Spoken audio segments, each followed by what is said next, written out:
Muy buenos días, muchas gracias por la invitación. Sé que es un evento muy importante para ustedes, los alumnos, ¿no?, de economía, y vamos a tratar de analizar este, el tema de la coyuntura. Voy a tratar solo coyuntura, no voy a tocar temas de largo plazo, de estructura, porque no me tomaría mucho tiempo. Y en la hora que me han dado, voy a tratar solo, vuelvo a repetir, temas de coyuntura. Muy bien. Mire, cuando alguien quiere estimar qué puede hacer el actual presidente electo, el señor Castillo, de ahora en adelante, quiero poner este ejemplo para que me entiendan fácilmente. Ese es como una persona que es médico y está sentado en su consultorio. Y en eso se abre la puerta y entra un paciente y se sienta delante de él. Entonces el médico obviamente dice, bueno, quiero ver cómo ha llegado este paciente a mi consultorio. Y para ver cómo ha llegado, en qué estado de salud está el paciente, tiene que hacerle una serie de preguntas, hacer una serie de análisis y una vez que completa todo eso, hace un diagnóstico. Y una vez que hace el diagnóstico, saca su recetario y receta. Eso es lo que normalmente pasa con el ser humano. Algo similar le va a pasar al señor Pedro Castillo. Lo primero que él tiene que hacer es cómo recibe a la economía peruana, como el doctor al paciente, en qué estado llega a su consultorio de economía peruana.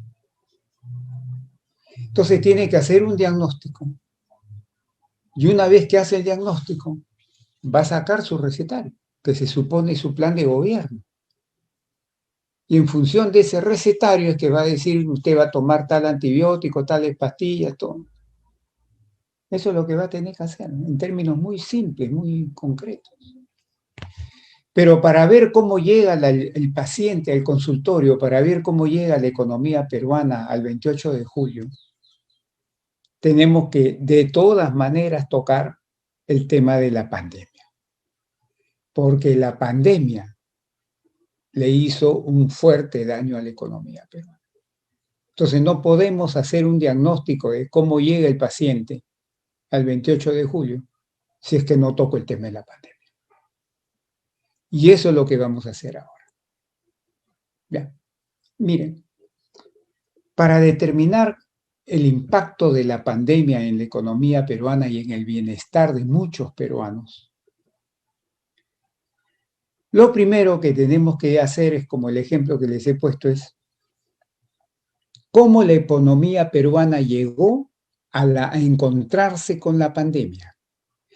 Cómo la economía peruana llegó a marzo del 2020, que es donde se inicia la política del gobierno de por entonces el señor Vizcarra para enfrentar a la pandemia. En otras palabras, desde el punto de vista de la sociedad peruana, en marzo es que comenzó a llegar la pandemia al Perú. Entonces hay que analizar primero cómo llega la economía, en qué estado llegó la economía peruana a ese momento. Porque si la economía peruana llegó fuerte, la pandemia obviamente no haría mucho golpe, mucho costo. Pero si la economía peruana llegó de vilona, obviamente que la pandemia va a ser un costo mayor. Entonces, si queremos determinar el costo económico y social que produjo la pandemia en la economía peruana, lo primero que tenemos que hacer, oye, ¿cómo llegó la economía peruana? ¿Llegó bien? ¿Llegó mal? ¿Llegó más o menos? ¿Cómo llegó? Es lo primero que tenemos que ver. Muy bien. Vamos a tratar de responder esa primera pregunta. ¿Cómo llegó la economía peruana a encontrarse con la pandemia en marzo del 2020? Muy bien. Desde mi punto de vista, la economía peruana llegó con debilidades, ¿sí? Pero llegó con fortalezas también. ¿Eh? Mucho cuidado, ¿eh? Mucho cuidado. Hay gente que solo se fija en las debilidades, pero se olvida de que también la economía peruana, a marzo del 2020, o sea, encontrarse con la pandemia, llegó también con fortalezas. ¿Ah? Sí, sí, de los dos llegó, con los dos llegó. Veamos. ¿Cuáles fueron las debilidades con que llegó la economía peruana a encontrarse con la pandemia? Primero, una escasa capacidad de gestión del sector público para hacer políticas públicas. Y ahí me refiero al gobierno nacional, a los gobiernos regionales y a los gobiernos municipales, en general a todo el sector público. Entonces, llegó con una escasa capacidad de gestión que luego en la pandemia se demuestra claramente. Segunda debilidad con que llegó, una deficiente infraestructura pública de salud. ¿Se acuerdan que no había oxígeno, no había camas UCI? ¿Se acuerdan? Una deficiente infraestructura pública de salud. Segunda debilidad. Tercera debilidad, la dualidad del mercado laboral, pues. ¿No? Los formales versus los informales. ¿No? Los insiders versus los outsiders. ¿No? Tercera debilidad, la baja velocidad del crecimiento económico en el periodo 2014-2019. ¿Saben cuánto creció en promedio la economía peruana en esos 6 años? ¿Saben cuánto creció? 3%. 3% promedio anual. Y ustedes dirán, oye, ¿y eso es mucho, eso es poco, eso es malo, eso es regular, eso es bueno? ¿Cómo sé yo? Cuando alguien me dice que en ese periodo 2014-2019 la economía peruana creció 3% promedio anual. ¿Cómo sé? ¿Saben cómo saben? Una de las formas es compararlo con el estimado del crecimiento potencial de la economía peruana. No se comparen con que cuánto crece Chile, cuánto crece Colombia, cuánto crece Brasil, cuánto crece Ecuador, cuánto crece Bolivia, entonces yo estoy bien. No es así, muchachos. No es así. Eso se usa desde el punto de vista político. Pero si quieres ser serio, riguroso, tienes que calcularlo con el mejor estimado que tienes del crecimiento potencial de la economía. Y en ese momento el rango de estimación del crecimiento potencial estaba entre 3.6 y 4%. ¿Y cuánto creció la economía peruana en promedio esos 6 años? Del 2014 al 2019, 3% promedio, ¿no? Entonces estabas creciendo debajo del potencial. Ese es como con un carro que tú te compras. Puede correr 100 kilómetros por hora porque está hecho para eso y estás corriendo a 40 kilómetros por hora. ¿Estás debajo de tu potencial? Sí. Estás mal, pues. No estás bien. No estás bien. Lo correcto es que crezcas de acuerdo a tu potencial. Eso es lo correcto. Entonces la economía peruana estaba creciendo debajo de su potencial. Ajá. Otra debilidad. Muy bien. Pero también llegó con condiciones favorables. Sí, sí, también. Que con condiciones favorables llegó, sí. ¿Cuáles son? Ahí van. Primero, llegó con un buen espacio fiscal. A diferencia de otros países, excepto Chile, que también tenía un buen espacio fiscal, los otros países estaban así, con el espacio. ¿A qué se llama espacio fiscal? ¿A qué se llama? Espacio fiscal se llama así un gobierno, ¿no? Tiene todavía margen de expandir sustancialmente el déficit fiscal, sin poner en riesgo la estabilidad fiscal macroeconómica del país. El Perú tenía un buen espacio fiscal. No estaba como otros países que estaban así. No estaba el Perú así. Gracias a la política económica desarrollada en gobiernos anteriores. Hay que reconocer, en gobiernos anteriores, varios gobiernos anteriores. Oye, González Izquierdo, ¿por qué tú dices que tenía buen espacio fiscal? Por lo siguiente, porque la deuda bruta con respecto al PBI el 2019, la deuda bruta a fines del 2019, la deuda bruta con respecto al PBI, según cifras del Banco Central de Reserva, era 26.8%. O sea, ni siquiera llegaba a 30 puntos, a 30%. Y la deuda neta pública con respecto al PBI era 13%. 13%. Ni siquiera llegaba a 15%. Y la reserva secundaria de liquidez que tenía el sector público era 16% del PBI. La reserva secundaria de liquidez, se lo voy a poner en fácil, ese es como en una familia, la familia que tiene un guardadito para enfrentar cosas inesperadas. Bueno, ese es el guardadito del sector público. No era guardadito, era guardadazo. Entonces, la economía peruana llega con un buen espacio fiscal para hacer políticas fiscales expansivas, sin poner un riesgo excesivo, digamos, de estabilidad macroeconómica y fiscal del país. Segunda fortaleza, el sistema financiero, entendiendo por sistema financiero bancos, cajas municipales, rurales y cooperativas de ahorro y crédito supervisadas por la SBS, ¿no? El sistema financiero estaba razonablemente en un buen estado, sin problemas de liquidez ni solvencia generalizadas. Y ustedes no saben lo importante que es desde el punto de vista macroeconómico que el sistema financiero esté así, porque cuando el sistema financiero está sano, ahí se complican tremendamente las cosas. En el caso peruano, el sistema financiero estaba razonablemente en buen estado. Segunda fortaleza.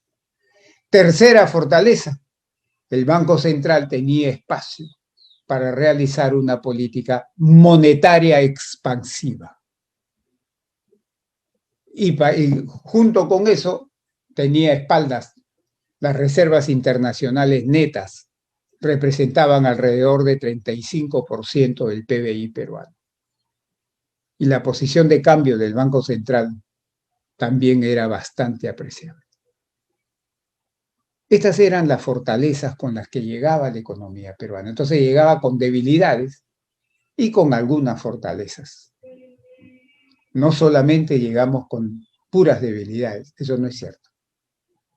Así se llegó a encontrarse con la pandemia. Muy bien. Y en marzo, ¿qué pasa? En marzo el gobierno del señor presidente Vizcarra de ese entonces se encuentra con que la pandemia ya había llegado al Perú. Entonces tenía que tomar medidas. Y así como el Perú las tomó todo el mundo, hasta las Islas Salomón, todo el mundo tomó medidas para enfrentar a la pandemia. Pero las medidas que tomaron fue hacer esto, poner mis dos manos así, para evitar que la pandemia entre. Porque si entra con mucha fuerza, me va a provocar contagios, enfermedades y muertes masivas, como las que ha provocado en el Perú y en el mundo. Entonces las sociedades hacen esto. Pero ¿qué cosa es hacer esto? Es tomar medidas desde el punto de vista de salud pública, no económicas, y te lo digo por tercera vez, no económicas. Estos son medidas desde el punto de vista de salud pública, y fueron tres en esencia. ¿Cuáles? Distanciamiento social, cuarentena casi total y cierre de fronteras internas y externas. ¿Se acuerdan? Marzo del 2020. Estas medidas que tomó el gobierno peruano y muchos otros gobiernos fueron para impedir que entre masivamente la pandemia y nos haga mucho daño desde el punto de vista de salud pública. Y ustedes dirán, oye, González Izquierdo, ¿y por qué paras machacando, enfatizando eso de salud? ¿Por qué? Por lo siguiente. Porque miren, yo me acuerdo que en esa época me preguntaban a mí, oye, González Izquierdo, ¿por qué la pandemia está provocando tanto costo económico y social en todo el mundo? Y en el Perú, sí, también seguramente, porque estábamos hablando de marzo, abril. ¿Pero por qué? Y yo di esta respuesta, fíjate, estoy hablando de hace más de un año, muchachos. Yo di esta respuesta, dije, mírame, incluso un periódico, y lo voy a decir, el diario El Comercio, en primera plana sacó una, así, grandazo sacó, el costo económico va a ser igual al de la guerra con Chile. A su diablo. Todo el mundo se espantó, pues. Imagina el costo de una guerra comparado con la pandemia. Entonces yo dije, no hay que irse tan lejos. Acá cerquita nomás tenemos dos ejemplos. ¿Cómo? ¿Acá nomás? Sí. El año 83, 1983. ¿Qué pasó?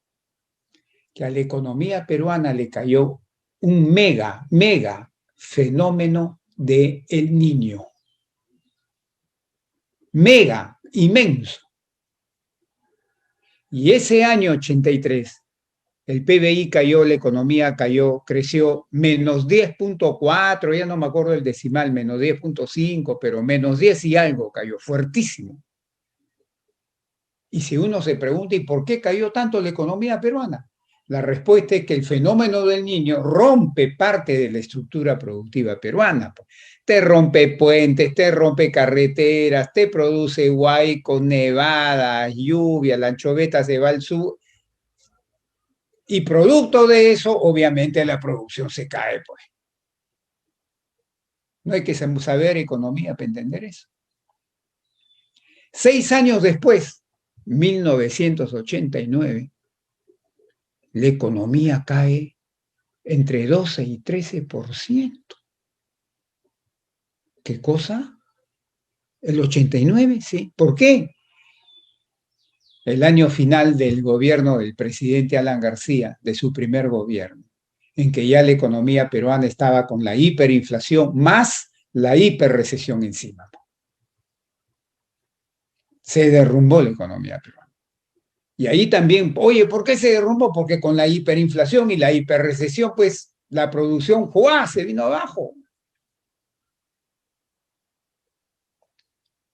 Pero el año marzo del 2020 no había fenómeno del Niño, no. No había hiperinflación tampoco. No había hiperrecesión tampoco. Oye, ¿y entonces? ¿Por qué produjo tanto costo la pandemia? ¿Rompió algún puente? ¿Produjo nevadas, huaicos? Oye, ¿y entonces? ¿Qué pasa? ¿Saben por qué? Por esto. ¿Cómo que por esto? Por esto. Porque producto, como consecuencia de estas medidas de salud, por eso es que enfatizo lo de salud. ¿La cuarentena qué hizo? ¿Cerró puertas de fábricas o no? ¿Cerró puertas de empresas o no? ¿Cerró puertas de las casas de los trabajadores o no? Entonces, ¿quién va a producir, pues? La producción se vino así. ¿Saben cuánto creció en abril la economía peruana? Menos 40 en un mes. Menos 40 se cayó por ciento. ¿Por qué? Porque te obligaron a cerrar pues casi todo. ¿Quién va a producir si no te obligan a no producir? ¿Quién va a producir pues? ¿Me están entendiendo?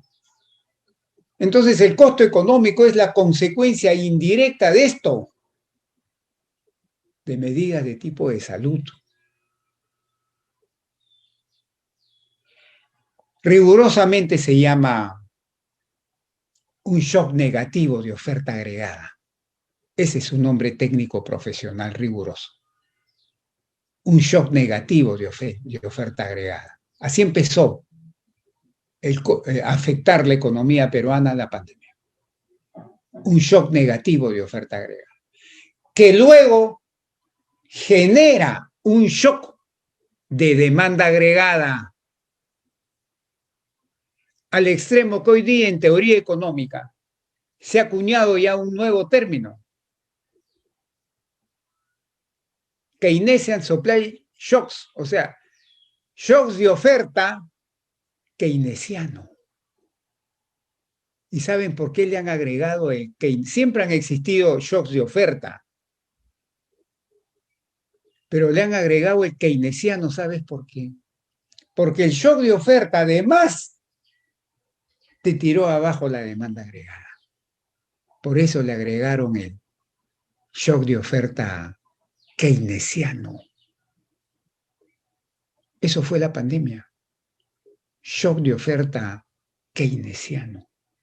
Porque empezó como un shock de oferta puro. Te cierran las puertas, se cae la producción, pues. Pero eso te generó un shock de demanda. ¿Por qué? Porque los ingresos se vinieron abajo, ¿o no? Si no me permiten trabajar, si me despiden de mi trabajo, ¿esto en qué queda?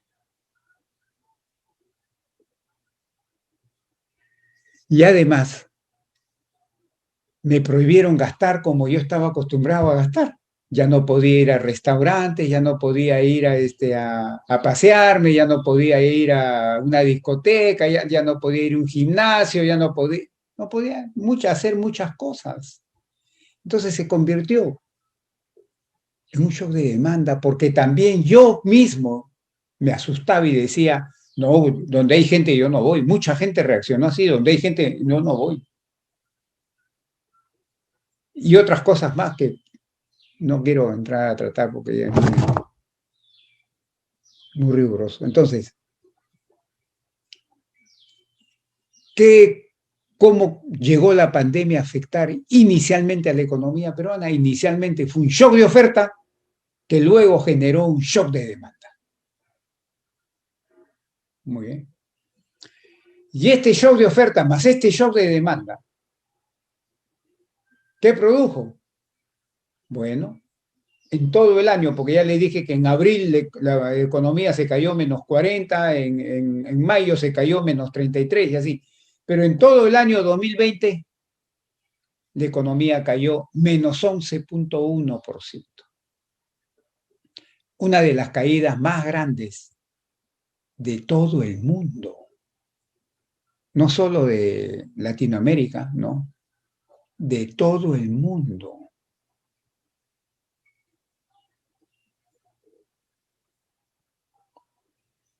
Y cuando se cae la producción tan fuertemente, al costadito, se cae el empleo, pues, ¿o no? Porque si una empresa quiebra, ¿mantiene a sus trabajadores? No, ¿no es cierto? Lo saca, pues. Y si una empresa reduce su nivel de producción, ¿mantiene a todos sus trabajadores? No, pues, lo saca, pues. Entonces el empleo se derrumbó también. Según el INEI, para todo el año 2020, a nivel nacional, se perdieron alrededor de 2.500.000 puestos de trabajo en el país.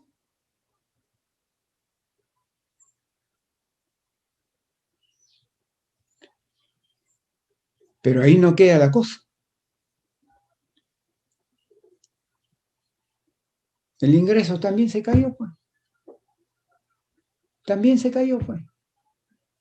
Solo que yo lo quiero medir por el ingreso per cápita. ¿Saben cuánto cayó el ingreso per cápita en el 2020 respecto al 2019? ¿Saben cuánto cayó? Menos 13% en dólares corrientes según el Banco Mundial, que para un ingreso per cápita es una tremenda caída. Entonces la pandemia, ¿qué produjo? A pesar que veníamos con fortalezas, pero con unas debilidades bravas. ¿Qué produjo? Se derrumbó la producción, se derrumbó el empleo y cayó fuertemente el ingreso. ¿Y por qué es importante tener en claro estos muchachos? Porque así como se ha caído, ese es como cuando uno va por la calle y se cae a un hueco.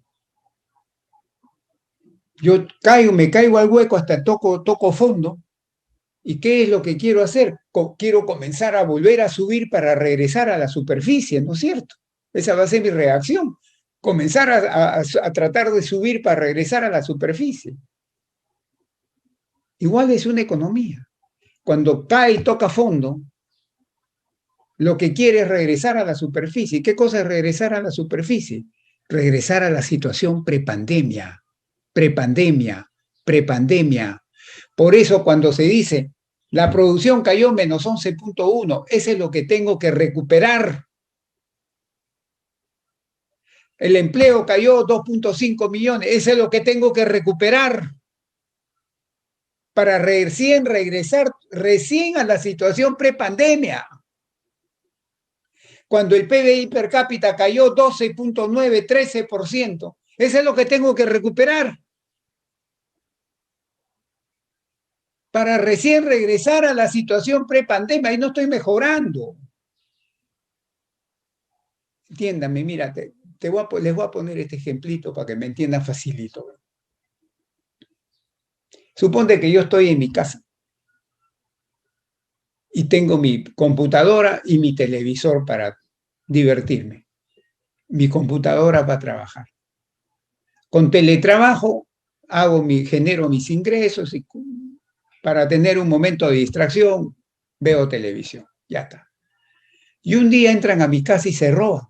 Se llevan mi computadora y se llevan mi televisor. De la noche a la mañana mi bienestar hizo esto, mira, de la noche a la mañana soy más pobre que antes, porque ya no tengo televisor, ya no tengo computadora, pues soy más pobre. Entonces yo cuando veo eso comienzo a cachuelearme por acá, cachuelearme por allá, más acá, más allá, y comienzo a ahorrar, ahorrar, ahorrar, y después de un tiempo me compro mi computadora. Y ahí comienzo a hacer otra vez teletrabajo, sigo ahorrando y me compro mi televisor después de más tiempo todavía. Y en eso viene un amigo y me hace así de,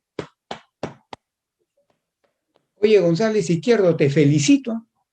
Veo que estás progresando, González Izquierdo. Veo que tienes una computadora nueva, un televisor nuevo. Qué bien estás, González Izquierdo, estás progresando. Y yo le voy a decir, no me felicites. No estoy progresando. Estoy recuperando lo que una vez tuve y lo perdí. ¿Me están entendiendo? Estoy recuperando lo que una vez tuve y lo perdí. Hasta ahí no he mejorado en neto. Mejoraría en neto si me compro un juego de sala, un juego de dormitorio, un juego de comedor. Ahí felicítame. Pero no mientras recupero lo que perdí. Eso es lo que nos está pasando ahora. Tenemos que recuperar lo que perdimos. Y el político le saca provecho a eso y dice, ya ven, miren ustedes, estoy creciendo un montón. Claro, lo que estás haciendo es rebotar, no estás creciendo en neto. No se dejen engañar. Porque hasta ahora todavía tenemos que recuperar el menos 11.1 y los 2,5 millones de puestos, en fin. Y no lo estamos recuperando todavía. Clarito deben tener esas cosas ustedes, muchachos. Que no se dejen engañar. Siempre acuérdense de esto. ¡Qué bien que estás progresando! No, estoy recuperando lo que perdí. Muy bien. Así como he dicho que se cayó la producción, el empleo y los ingresos, se generó también, en macroeconomía se llama una brecha de producto. La brecha de producto es el PBI potencial contra el PBI actual. Si el PBI actual está por debajo del potencial, se dice que hay una brecha de producto que hay que subsanar. El Banco Central de Reserva estimó para el año 2020 la brecha de producto en menos 13.6, o sea, una brecha negativa de menos 13.6, digamos 14%.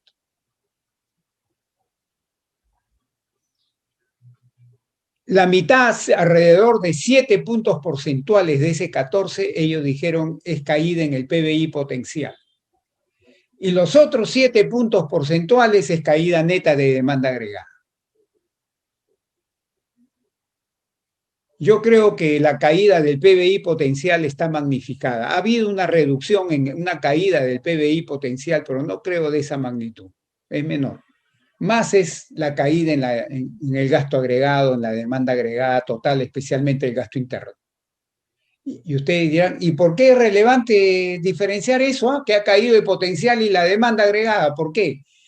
Porque cuando la demanda agregada es la que ha caído más, eso con política fiscal y monetaria expansiva, eso es lo que tienes que remediar. El PBI potencial no lo hace subir con políticas de gasto fiscal y monetaria, no. El PBI potencial lo hace subir con reformas estructurales de largo plazo. En cambio, la demanda agregada actual con respecto para que llegue al PBI, a igual al PBI potencial, eso sí lo puedes hacer con políticas fiscal y monetaria expansivas. Por eso es importante ver que cuando hay una brecha de productos, cuánto es, si es que ha caído el PBI potencial, y cuánto es demanda agregada pura, para saber cuánto es lo que tengo que, con política monetaria y fiscal expansiva, subsanar. Porque el PBI potencial no se sube con políticas de gasto de corto plazo. Entonces, la brecha de producto era alrededor de 14, de menos 14 puntos. O sea, una cosa, pues, nos pegó, y eso que veníamos con algunas fortalezas, nos pegó. Y este efecto puramente económico se produjo una caída en el bienestar de la sociedad peruana, sobre todo en los segmentos más desfavorecidos, vía 4 canales. Primer canal, un aumento de la extrema pobreza y de la pobreza monetaria en el Perú. La extrema pobreza o indigencia aumentó de 3% a fines del 2019 a 5.1% a fines del 2020. Más de 600.000 peruanos que no eran extremadamente pobres el 2019, el 2020 se convirtieron en indigentes. Y la pobreza subió de 20% de la población peruana a fines del 2019 a 30% de la población peruana a fines del 2020. Eso significó que más de 3 millones de peruanos que no eran pobres el 2019 se convirtieron en pobres el 2020. ¿Y de dónde salieron esos 3 millones, González Izquierdo? De la clase media, solo que era una clase media vulnerable, no consolidada. Vulnerable se le llama a la clase media que ante un shock de oferta o de demanda negativo, fácilmente se vuelve pobre. ¿Qué pasó?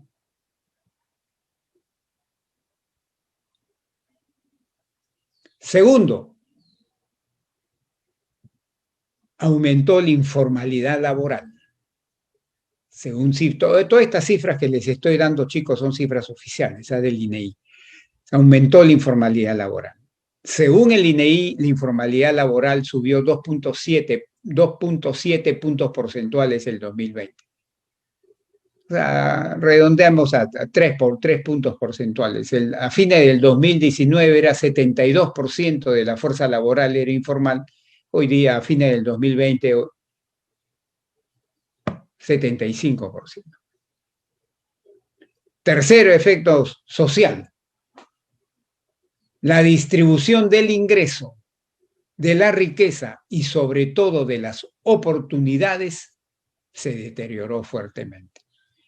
Acá voy a citar no cifras oficiales porque no hay, pero sí un estudio de la Universidad del Pacífico de 2 profesores que claramente demuestran que la distribución del ingreso medido por el coeficiente Gini regresó a su nivel del año 2010, 10 años atrás, 10 años atrás se retrocedió en la distribución del ingreso.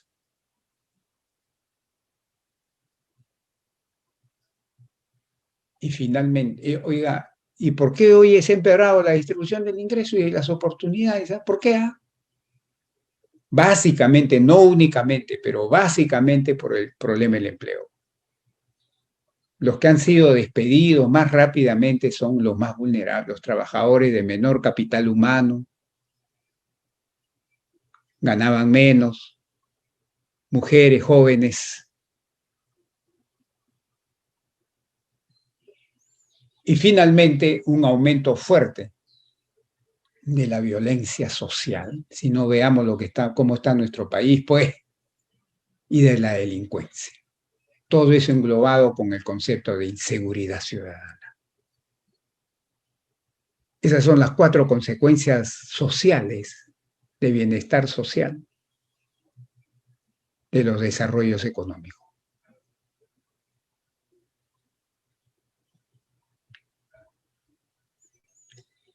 En este periodo, ¿qué hizo la política económica? Otra vez le voy a poner un ejemplito bien sencillito para que me entiendan en fácil. Supongamos que ustedes, muchachos, están en una reunión social y en eso un amigo de ustedes, ¡pum!, pierde el conocimiento rápidamente. Ustedes se asustan y dicen, uy, lo agarran un taxi, lo llevan a un hospital y lo meten. ¿Por dónde lo meten en el hospital? Por emergencia. Y llega emergencia y en emergencia lo atienden los médicos emergencistas, los intensivistas. ¿Y qué es lo que tratan de hacer estos señores? Estabilizarle sus funciones básicas para que no fallezca. Eso es lo que tratan de hacer en emergencia. Y una vez que te estabilizan, te pasan a sala ya de reposo, donde empiezas tu tratamiento hasta que te dan de alta. ¿No es cierto? Eso le pasa a un ser humano. Pues algo similar le ha pasado a la economía peruana. Cuando el gobierno del señor Vizcarra tomó estas medidas el 16 de marzo del 2020, duró toda la segunda quincena de marzo, todo abril y parte del mes de mayo, primera quincena del mes de mayo, digamos. 2 meses. Esos 2 meses fueron de emergencia. La economía peruana entró en emergencia. Y lo recibieron 2 médicos. ¿Cómo? 2 médicos, oye, tú estás loco, González Izquierdo, ¿qué es eso de 2 médicos? ¿Cómo lo van a recibir 2 médicos? Sí, 2 médicos. Lo recibieron. ¿Quiénes? El Ministerio de Economía y Finanzas con la política fiscal y el Banco Central de Reserva con la política monetaria financiera. Esos son los 2 médicos que recibieron a la economía peruana cuando entró en emergencia. Después de esto. E hicieron política económica. Pero no fue una política económica típica que se hace cuando hay recesión, cuando hay desempleo, que ahí es una política económica de estímulo para aumentar la demanda agregada, esa que les hablaba yo, para cerrar la brecha. No, ahora no, porque el paciente estaba en emergencia. Ese es como a un paciente que entra en emergencia. No hay ningún doctor que se le ocurra que en ese momento le va a poner vitamina. No necesita vitamina. La vitamina la necesita cuando la pasan a cuarto. Pero ahí no le puedo poner vitaminas. ¿Qué estímulo voy a necesitar? Ahí lo que hago es que no muera. La política económica que se hizo fue una política económica de ayuda, de alivio, no de estímulo, porque no hay nada que estimular en ese momento, en esa etapa. La política económica fue de relief, de ayuda, de alivio fiscal y monetaria. Y si analizamos qué se hizo, ¿qué fueron los bonos? Porque lo que se trató de buscar en ese momento, en esa etapa de emergencia, por lo menos conseguir 3 objetivos. ¿Cuáles? Primero, evitar quiebras masivas de empresas, sobre todo micro, pequeñas y medianas, que no quiebren masivamente. Segundo, que el ingreso de las familias no se derrumben a cero o casi cero. Y tercero, que el sistema financiero siga funcionando para que siga dando crédito al sector privado y no se corte ese crédito, que no hay un credit crunch. Por eso era importante cómo llegaba la economía peruana con esa ventaja de que el sistema financiero llegaba bien, no llegaba debilitado. Y si ustedes miran la política económica que se hizo, ¿qué fueron los bonos? Los bonos fueron para que el ingreso de las familias no se derrumben a cero, ¿no? Que tuvieron graves problemas, es otra cosa, no me alcanza el tiempo para analizar eso. ¿Se acuerdan el Reactiva 1, Reactiva 2? ¿Qué es eso? Salvar a las empresas que tenían problemas financieros y no pasen a tener problemas de solvencia y después a quebrar. El subsidio de 35% que se dio a la planilla hasta un máximo de salario, ¿qué buscaba? Que no despidan gente en las empresas primero y que no vayan a quebrar después. O sea, todo estaba a mantenerle las funciones básicas a la economía. Ahí no había nada que estimular. Ahí era una política económica de alivio, de sufrimiento a las personas y a las empresas.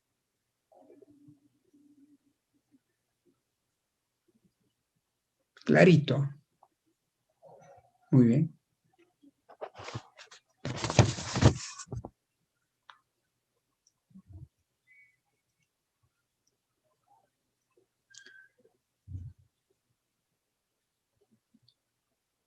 También hay que decir que a lo largo del 2020 se comenzaron a desarrollar en economía, en teoría económica se le llama vientos de cola, tailwinds, vientos de cola.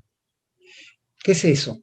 Es como si fuera un avión que está yendo con sus 4 motores, por ejemplo, y de atrás viene un viento que lo comienza a empujar y hace que el avión vaya más rápido que lo que podría ir con sus 4 motores. O sea, si con sus 4 motores puede desarrollar 800 kilómetros por hora, si aparece un viento de cola, en vez de 800 va a volar así a 1000 kilómetros por hora. Lo empuja, lo empuja. Y a lo largo del 2020 aparecieron estos vientos de cola que se están manifestando este año y el otro con más fuerza, pero comenzaron el 2020. ¿Cuáles fueron? Primero, todos provenientes del extranjero, todos provenientes de la economía mundial. Primero, que el costo de endeudarme para los gobiernos, sobre todo, era bajísimo en términos reales, muy cerca a cero o incluso cero. ¿No le gustaría a ustedes, muchachos, pedir prestado plata a un banco y que el costo real sea cero? ¿No le gustaría? Cero anual, ¿eh? ¿No le gustaría? Claro que le gustaría, pues. Y hasta el día de hoy, ¿eh? Hasta el día de hoy. Y eso facilitó una política monetaria expansiva, porque una cosa es que un gobierno salga a pedir prestado plata para hacer su gasto interno que necesita a un costo de 5-8% al año, a que salga a pedir prestado plata a un costo de 1% al año o 0% al año en términos reales. Tremenda diferencia, pues. Segundo, Este hecho que en el extranjero, en los grandes mercados de capitales, la tasa de interés en términos reales estaba cercana a cero o era cero como en la eurozona negativo, hizo que muchos capitales salieran a buscar mejores plazas para obtener mejores rendimientos. Y favorecieron a aquellos que tenían el grado de inversión como Perú. Entonces eso hizo y hace y hará que siempre haya apetito de inversionistas extranjeros para venir al Perú. Acá la tasa de rendimiento de un bono peruano a 20, 30, 40 años en soles está casi en 6% o superando un poco el 6%. Y tercero, los términos de intercambio han hecho así. El precio del cobre, de la plata, del oro, el molibdeno, el zinc, el hierro, la harina de pescado. Eso se comenzó a generar en 2020, pero sus efectos se están sintiendo en 2021 y 2022 con más fuerza. Eso también hay que ponerlo clarito que pasó el 2020. Facilitó el endeudamiento del gobierno del Perú en el extranjero por el costo muy chiquito, cero. Muy bien. Oye, González Izquierdo, ¿y tú puedes decirme finalmente cuánto fue el costo económico de la pandemia? Sí. A ver, dime. Bueno, mira, cuando uno quiere hablar del costo económico de la pandemia, hay que ver si lo asumió el sector público, lo asumió el sector privado o una combinación de los dos. Por ejemplo, acaba de salir un estudio del Fondo Monetario Internacional, que lo hicieron para Europa, y en una selección de países demuestran que para el caso de Europa, casi el 100% del costo lo asumió el sector público de esos países. O sea, el sector privado casi no se afectó.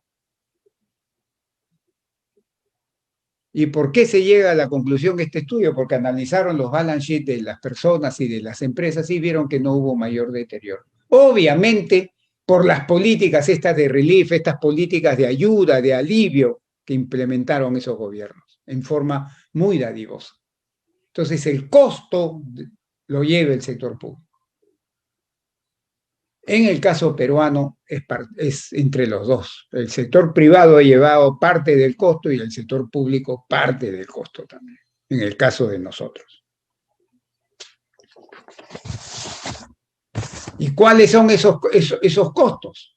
Primero, ya hemos visto la pérdida de producción, pues el menos 11.1 que tenemos que recuperar. Y estamos en proceso ya de recuperación, también hay que decirlo. ¿Se acuerdan del ejemplito de eso que uno se cae a un pozo y luego comienza a querer subir? Ya la economía peruana se está acercando a la superficie.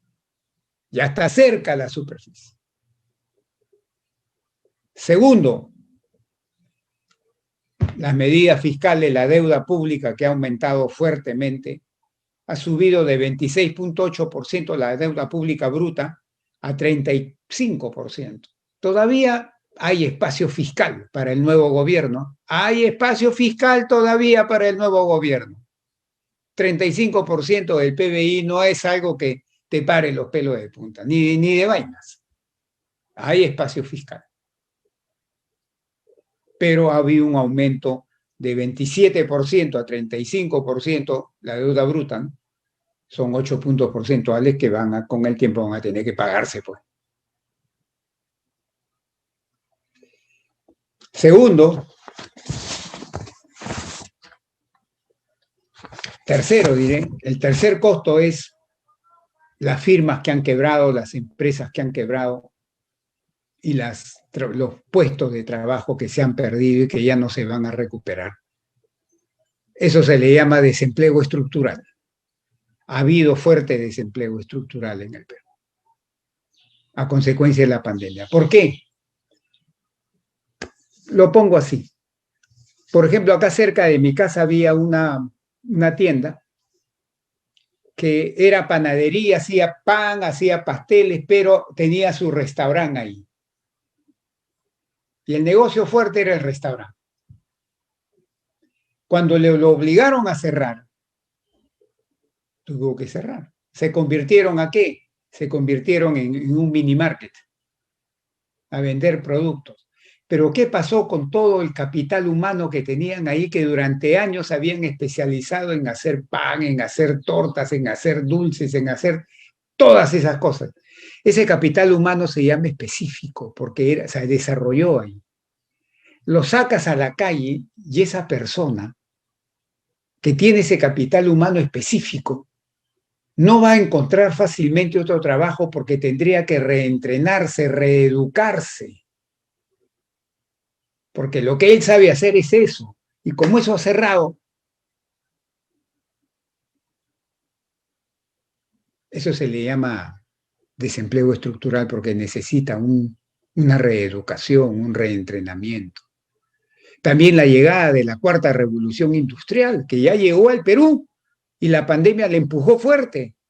La inteligencia artificial, la automatización de procesos, la robotización y la digitalización encuadrando todo eso. Ya llegó y está entrando más. Eso ha causado desempleo también, estructural. Mira, yo estoy en una empresa y nosotros antes de la pandemia teníamos como 40, 50 vendedores. La pandemia enseñó a la empresa que podías vender por internet.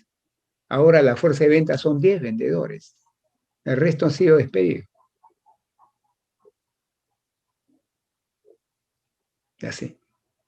O sea, hay un desempleo estructural que va a tomar tiempo y costo reducirlo o eliminar.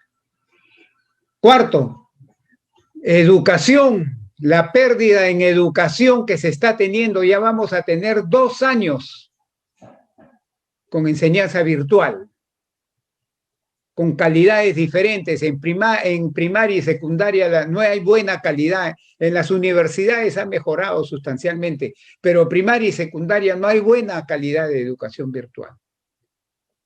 Yo me acuerdo mucho que ay, bueno, ya son las 11, tengo entendido que ya me tengo que despedir, caray. Bueno, ya no puedo seguir hablando en qué consiste la pérdida, el costo de la educación, pero ¿qué se puede hacer de ahora en adelante? ¿Qué receta doy? Voy a tomarme unos 3, 4 minutos para dar mi receta.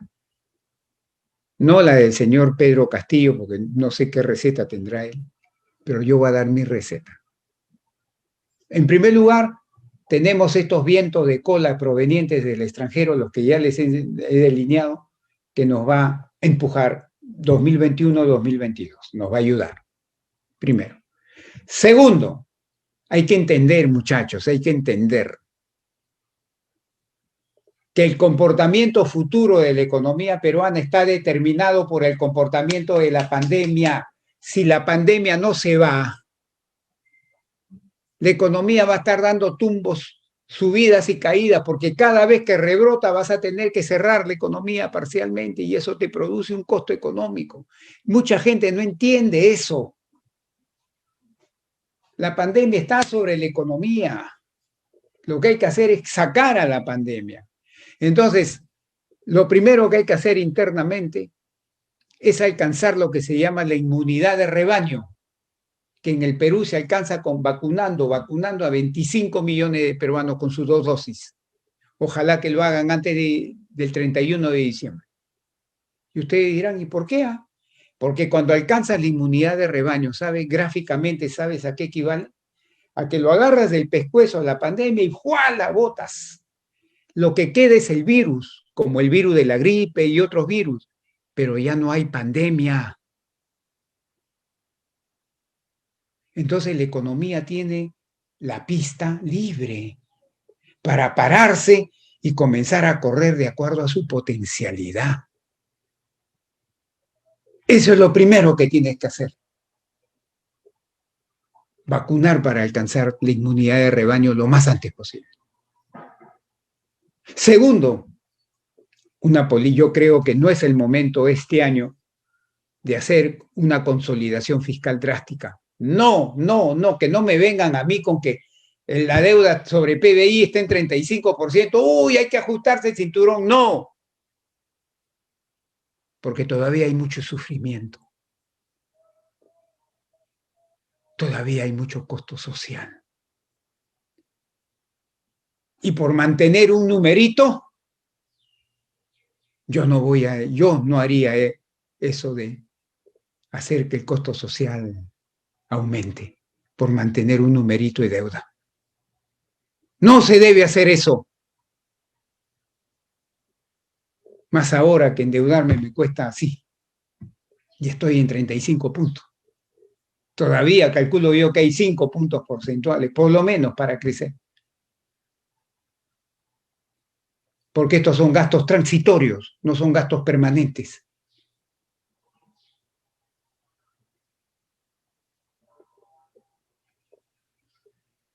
No hay que hacer una consolidación fiscal drástica. Tercero, un shock de inversión pública en infraestructura.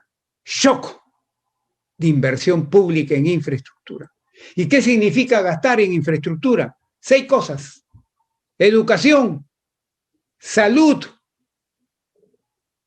saneamiento, agua y desagüe, energía,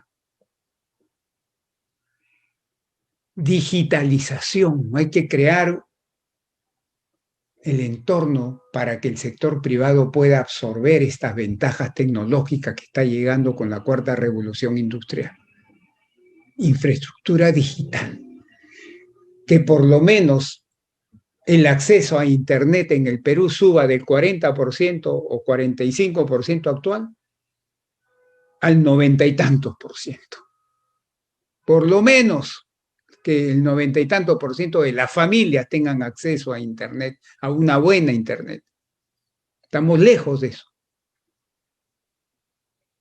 Infraestructura, que estamos con un déficit bárbaro de infraestructura. 6 cosas hay que invertir. A eso le llamo yo el shock de inversión pública en infraestructura. Cuarto, seguir con una política monetaria expansiva. No creo que el Banco Central deba tirar marcha atrás porque la inflación ha subido un poquito por encima de su rango meta. No creo. Y lo cual no significa que de repente en algún momento su 0,25, su tasa de referencia que está en 0,25, la suba a 0,50, 0,75, un punto porcentual. Porque tiene que seguir siendo expansiva. ¿Y saben cómo se sabe que una política monetaria sigue siendo expansiva? Cuando el mejor estimado que tiene el Banco Central de la tasa de referencia neutra, si por ejemplo la tasa de referencia neutra que ellos tienen es 2,5% al año, entonces mientras tú estés por debajo de esa tasa de referencia neutral, la política monetaria es expansiva. Aún cuando puedas subir del 0,25, lo pones en 0,50, en 0,75, en 1, en 1,25, mientras estás por debajo de la tasa de interés de referencia neutral, sigue siendo expansiva. Y eso es lo que se necesita. Que siga siendo expansiva la política monetaria. También hay que trabajar para que gente que tiene un problema de desempleo estructural encuentre rápidamente trabajo. Pero ahí tiene que unirse el sector privado con el gobierno para acometer estas tareas de reentrenamiento, subir con nuevos conocimientos, porque ahora las empresas están exigiendo nuevas habilidades por la cuarta revolución industrial, nuevas habilidades. y eso tiene un costo adquirirlas. Gobiernos, sector privado tienen que unirse para esa brecha, ese gap, llenarlo. Tiene que seguir habiendo políticas de soporte financiero y solvencia a empresas y personas. Yo creo que a lo largo de este año tiene que seguir haciéndose eso todavía. Hay que construir, porque no existe una red de protección social a nivel nacional, eficiente, que proteja a los sectores más vulnerables ante shocks como este que hemos vivido, shocks de oferta o shocks de demanda. Que cumpla dos objetivos esta red de protección social. Proteger a los más vulnerables cuando hay un shock adverso y defender las ganancias cuando en épocas de boom, defender las ganancias que se han obtenido y no se pierdan cuando hay estos shocks negativos fuertes. Esa red no contamos en el Perú. Y finalmente, hay que promover, muchachos, promover, a diferencia del shock de inversión pública que es en infraestructura que el gobierno directamente lo puede acometer el sector público. Acá hay que promover un shock de inversión privada. ¿Cómo? Creando el marco institucional, la estabilidad política, social, institucional, para que la inversión privada pueda hacer sus proyectos con su plata. Eso también hay que promover. Y finalmente, yo creo que a partir del 2022, y en la medida que el gasto privado comience a subir fuertemente y en forma sostenida, ahí comenzar a hacer una consolidación fiscal apreciable. No se puede hacer consolidación fiscal. Consolidación fiscal es ir reduciendo el déficit fiscal, el estructural, ¿no? O sea, hay que hacer consolidación fiscal, se hace cuando el gasto privado está creciendo fuerte y en forma sostenida, para que la demanda agregada total, que es la suma de los dos, no caiga fuertemente. Y hasta el día de hoy el gasto privado no lo vemos crecer en forma sostenida. No. Entonces no puedo hacer consolidación fiscal drástica. Y una cosita final. El sector privado ha ahorrado un montón. Oye, González Izquierdo, tú estás loco. Pero si tú dices que un montón de gente ha perdido su chamba, su trabajo, los ingresos han bajado, ¿quién va a ahorrar? Tú estás loco. No, no estoy loco. Según el Banco Central de Reserva, en el año 2020 se generó un exceso de ahorro privado superior a 9 puntos del PBI, una burrada de plata. Y en este año 2021 están estimando un exceso de ahorro de alrededor de 4 puntos del PBI. Oye, González Izquierdo, ¿quién ha ahorrado? ¿Tú estás loco? No, no, no. ¿Saben quién ha ahorrado? Hay segmentos de la sociedad en que sus ingresos o no han bajado o han bajado un poco. Oye, a ver, ponte un ejemplito. Ahí va. Los trabajadores del sector público. ¿Acaso les han bajado el sueldo? ¿Durante toda la pandemia les han bajado el sueldo? Y en el sector privado hay gente que hace teletrabajo, ha mantenido sus ingresos.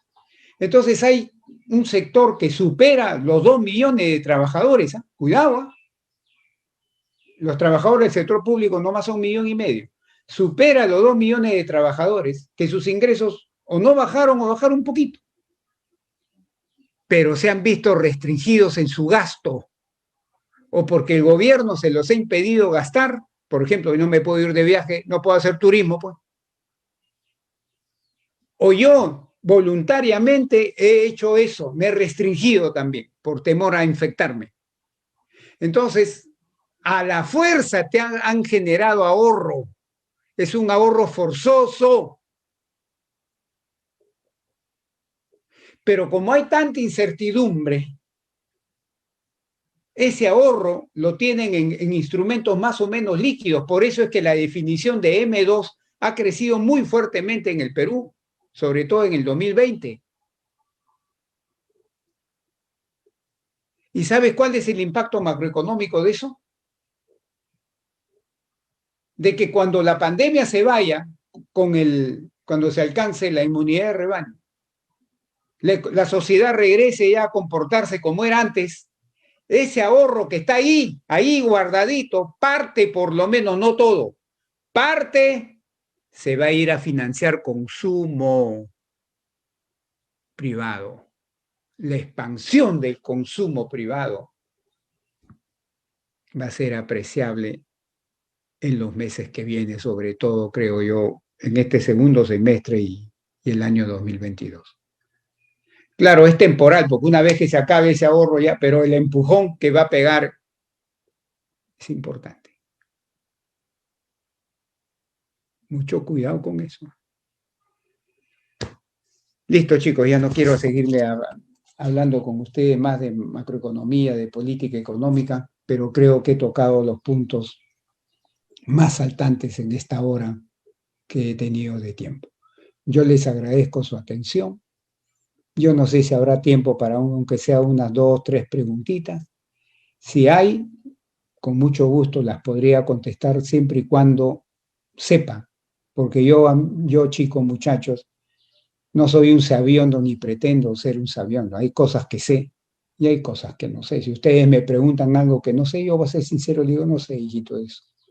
Sí, pero si sé, ahí sí les puedo contestar. Así que yo dejo acá a Lidia que ya diga si podemos hacer unas preguntitas o no, en cuyo caso ya me despediría, Sí, ¿no? claro, profesor. Un par de preguntas, creo que está bien. Acá justo tengo una pregunta de Harold Valdivia, quien nos dice que recientemente el Banco Central de Chile subió su tasa de política monetaria hasta un 0.75%. Asimismo, según el reporte de OECD Employment Outlook 2021, Navigate the COVID Crisis and Recovery, estima que la recuperación total de la tasa de empleo prepandemia de Chile se daría a partir del 2024, tomando 4.75 años para volver a su nivel del cuarto trimestre del 2019. Y siendo Chile un país líder para la región por su rápido proceso de vacunación y recuperación económica, ¿considera usted que en el caso de Perú se daría una recuperación con desfase en el nivel de empleo? De ser así, ¿cuál sería el impacto en el crecimiento potencial del país? Mira, mírenme, yo pienso que a nivel de producción, a lo largo de este año, vamos a regresar a nivel del prepandemia. Pero con el empleo adecuadamente productivo, como lo llama el INEI, que es el que de verdad importa, el adecuadamente productivo. Todavía estamos bien lejos del nivel prepandemia. Seguramente nos va a tomar todo este año y todo el 2022, quizás más, regresar al nivel prepandemia del empleo adecuadamente productivo. Y en materia de ingreso, mi estimado es que este año no regresamos a nivel prepandemia el ingreso per cápita, que lo vamos a hacer el 2020, a fines del 2020. ¿Eso qué efecto tiene? Obviamente que eso va a afectar negativamente el PBI potencial. Cuando ustedes quieran ver, muchachos, cómo la pandemia o las consecuencias de la pandemia afectan al PBI potencial, usen la función, el concepto de función de producción. ¿Qué cosa es eso? ¿Se acuerdan? Y al costado igual a A por F y un paréntesis donde está K por L, ¿se acuerdan? K punto y coma L. Entonces, analicen el impacto sobre el PBI potencial, lo pueden analizar así. Primero, la pandemia, ¿qué impacto ha tenido sobre la acumulación del stock de capital? Fundamentalmente sobre la inversión. Segundo, ¿qué efecto ha tenido sobre el empleo? Y tercero, ¿qué efecto ha tenido sobre la productividad? Viendo esos tres efectos, uno concluye el efecto que puede estar teniendo sobre el PBI potencial. Yo sí creo que ha afectado al PBI potencial, por supuesto. ¿Cuánto? No sé, pero sí lo ha afectado. Ok, profesor, gracias por su respuesta. Acá tengo otra pregunta también de Harold Valdivia que nos dice, si bien los bancos sistémicos están bien capitalizados, sin embargo, las cajas municipales y rurales ya muestran resultados negativos a abril del 2021. En caso el gobierno retire las garantías de los préstamos otorgados por los programas Reactiva Perú, FAE y MIPE, ¿cómo afectaría una posible zombificación a la economía? ¿Considera usted que se daría un proceso de racionamiento de créditos en el sistema microfinanciero peruano? Mira, la razón por la que las cajas municipales rurales están siendo fuertemente golpeadas es que ahí se concentra, o sea, sus principales clientes es la micro y pequeña empresa. Y este sector de la micro y pequeña empresa, como en su mayoría está en actividades que se llaman de alto riesgo de contagio, que son las más golpeadas, ya sea por la conducta del consumidor como por las medidas del gobierno. Entonces, obviamente que las cajas municipales y rurales, como mayormente le prestan a ellos, se han visto afectados, más afectados que el de los bancos. Porque acá en las cajas municipales y rurales está concentrado la micro, pequeña y parte de la mediana empresa, que sus actividades son de alto riesgo de contagio y son las más golpeadas, pues entonces obviamente. Pero el gobierno del señor Sagasti ha sacado una línea destinada a darle capital a las cajas municipales. O sea, le ha tirado un salvavidas a las cajas municipales, ¿no? Le ha dado no financiamiento, sino medidas para aumentarles el capital. En otras palabras, para evitarle problemas de solvencia y de quiebra posterior. Ya se dio esa política, ya se dio esa medida. Y con respecto a que si podría quitarse o no quitarse el respaldo, no. El respaldo de las garantías a los créditos creo que sería quitarlo, no. Que el gobierno va a tener que asumir un buen porcentaje de eso, claro, porque hay gente que no lo va a poder pagar. Pero no, sería un error si lo hace esto.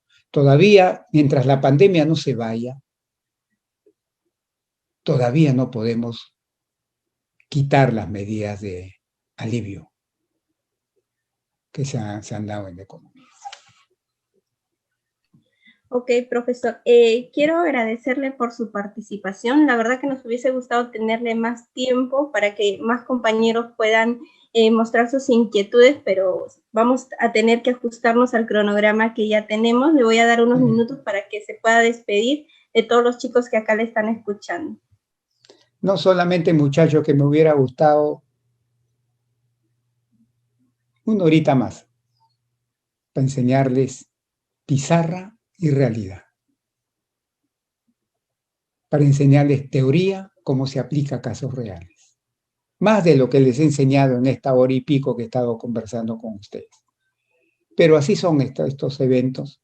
Lo único que quiero es agradecerles que me hayan acompañado, esperar que alguna de mis ideas calen en ustedes y finalmente formular un llamado a Dios de que ilumine al nuevo gobierno y a toda la clase política dirigencial, porque en la medida que a ellos les va bien, les vaya bien, a todos nosotros nos va a ir bien también. Un abrazo a la distancia, muchachos. Que Dios nos bendiga.